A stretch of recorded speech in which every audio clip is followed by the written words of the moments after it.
जसपिंदर नरूला, जो अपनी गायकी और भक्ति संगीत के लिए जानी जाती हैं, भारतीय संगीत जगत की एक मशहूर गायिका हैं।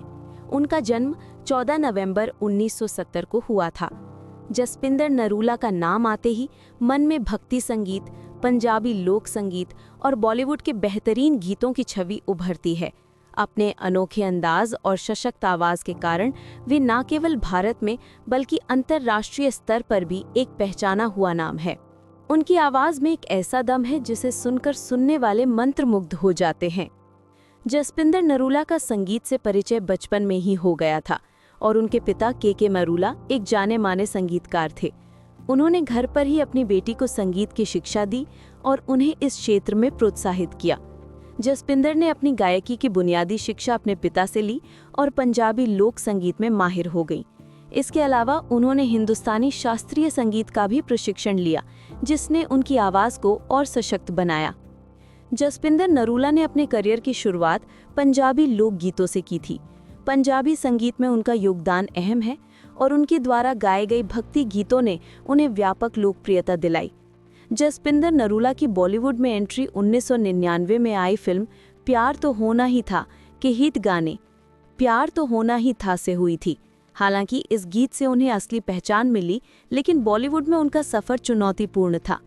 उन्हें फिल्म इंडस्ट्री में अपनी एक जगह बनाने के लिए संघर्ष करना पड़ा, मगर उनकी मेहनत और उनके संगीत के प्रति प्रेम ने उन्हें प्रसिद्धि दिलाई।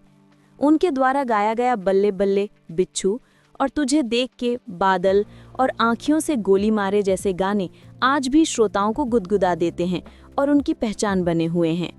एक दिलचस्प किस्सा है कि जब उन्होंने दिलवाले दुल्हनिया ले जाएंगे के गाने के लिए मेरे ख्वाबों में जो आए के लिए अपना वर्जन गाया, जिसे डायरेक्टर और म्यूजिक डायरेक्टर ने सिर्फ मज़े के लिए रिकॉर्ड किया था।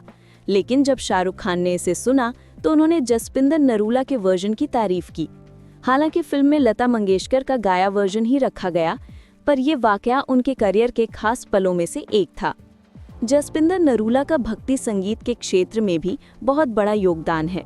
उन्होंने कई भक्ति गीत और गुरबाणी को अपनी आवाज़ दी है।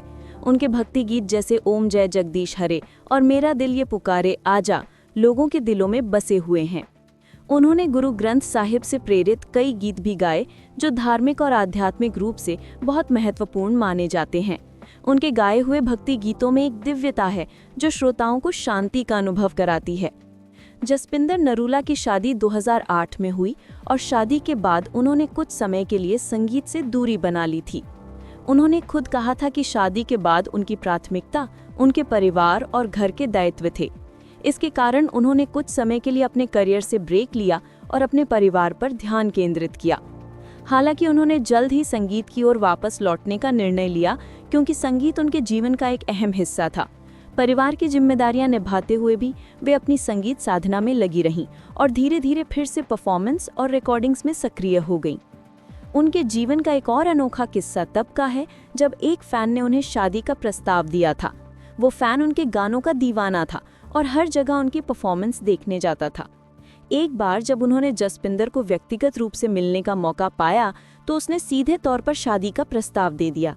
सिंगर इस पर हंसी और विनम्रता से उसे समझाया कि वो एक सामान्य जीवन जी रही हैं और उनके लिए उनका परिवार ही सबसे पहले आता है। उस फैन ने इसे समझा और विनम्रता के साथ उनकी बात मान ली।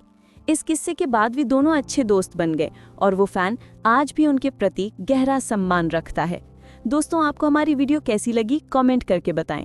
अगर आप हमारे चैनल पर नए हैं तो चैनल सब्सक्राइब करें और बेल आइकन दबाना ना भूलें।